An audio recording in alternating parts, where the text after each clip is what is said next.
Père et du Fils et du Saint-Esprit. Amen. La paix de Jésus soit dans votre maison, sa paix et sa joie. Alléluia. Nous sommes mardi et nous lisons l'Évangile selon saint Marc.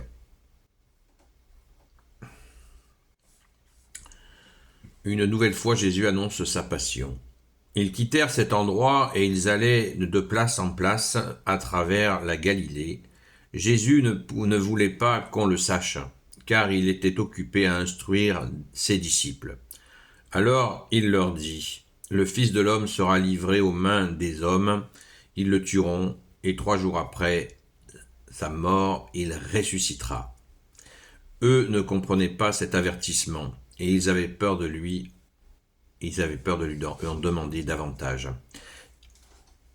Ils arrivèrent à Capharnaüm. Une fois à la maison, Jésus les interrogea « De quoi discutiez-vous en chemin ?» Ils se turent, car en chemin, ils s'étaient disputés à propos de qui était le plus grand. Alors Jésus s'assoit, il appelle les 12 et leur dit « Si quelqu'un veut être le premier, qu'il soit le dernier de tous, qu'il soit le serviteur de tous. » Puis il place au milieu d'eux un enfant. Il l'embrasse et leur dit « Si quelqu'un reçoit en mon nom l'un de ces enfants, c'est moi qu'il reçoit. Et celui qui me reçoit, reçoit celui qui m'a envoyé. » Merci Jésus. Alléluia.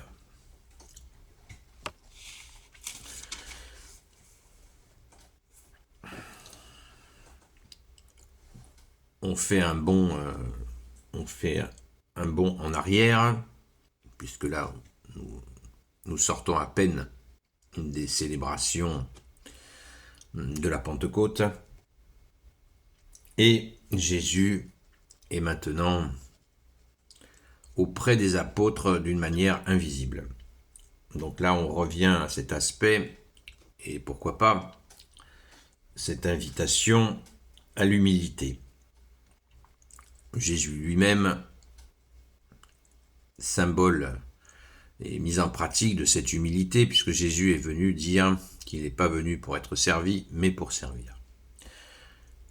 Jésus nous dit aussi dans l'Évangile, nous dit « Apprenez que je suis doux et humble de cœur ». Donc nous voyons bien l'immense humilité de Jésus que l'on retrouve à bien des endroits. Le fait de s'être offert pour nous est aussi, il n'y a pas de plus grand amour, nous dit Jésus, que de donner sa vie pour ceux qu'on aime. Vous voyez, l'humilité est là. Donc on n'a pas de leçon d'humilité à donner à Jésus, on a plutôt à en recevoir. Merci Jésus. Donc, il va se passer ce moment où les apôtres se sont disputés pour savoir qui était le plus grand. Il y a eu aussi d'autres épisodes de ce genre-là où Jésus explique que nous trouvons, nous, dans l'Église catholique, notre autorité dans l'humilité, dans le service. Alors, c'est une notion qui n'est pas intellectuelle, qui est vraiment pratico-pratique, et il est vraiment merveilleux de mettre en œuvre. Le rappel de l'enfant, Jésus nous dit que si on ne ressemble pas à un petit enfant, eh bien on ne rentrera pas au paradis dans un autre évangile.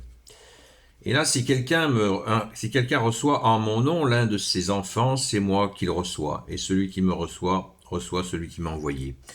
Donc celui qui reçoit un enfant au nom de Jésus, eh bien, il reçoit le Père et le Fils. Là, Jésus nous dit le Fils et le Père. Waouh! Alors ça, c'est du lourd, comme on dit. C'est du lourd et du très léger. Et cela nous rappelle le baptême. Car quand nous baptisons les enfants, eh bien, on ne fait rien d'autre que ça. Celui qui reçoit un enfant en mon nom, c'est moi qui le reçois, et celui qui me reçoit reçoit mon Père. Pensons-y, parce que il y a des fois des gens qui remettent en question le baptême, la véracité de baptiser Les enfants, vous voyez, nous avons là encore une démonstration que recevoir un enfant, c'est lui donner le baptême, c'est la première chose à faire. Et c'est absolument merveilleux. Il y a même une époque où les enfants ne sortaient pas des maternités sans être baptisés. Et personnellement, je trouve ça tout simplement logique, logique d'amour, mais vraiment un don merveilleux. Quoi de mieux que d'offrir le baptême à ses enfants? On ne peut rien offrir de mieux. La vie a été donnée par le Père, le Fils et le Saint-Esprit, avec tous les efforts des parents, particulièrement de la mère, qui a porté l'enfant, et hop, le baptême, le plus beau cadeau. Merci Jésus. Alors revenons à cette question, à cet esprit de service. Si quelqu'un veut être le premier, qu'il soit le dernier de tous, qu'il soit le serviteur de tous. Cette question-là, elle est très importante. Très très importante parce que c'est le mode de relation que Jésus a instauré entre nous. Cette notion de service. Les prêtres trouvent leur autorité dans le service. Et toute la hiérarchie catholique trouve son autorité dans le service. Jésus l'a voulu ainsi. Et c'est beau. Merci Jésus. C'est absolument magnifique. C'est absolument magnifique et on se réjouit de cela. C'est une immense grâce que Jésus ait instauré ça.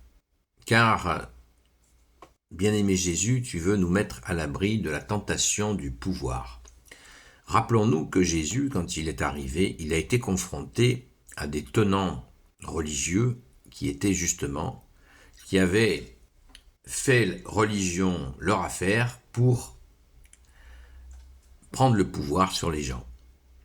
C'est quelque chose qui est absolument affreux, c'est un blasphème puisque c'est véhiculer une fausse idée de Dieu. Et Jésus vraiment nous cadre pour éviter de tomber là-dedans. Alors ça ne veut pas dire que ça n'existe plus.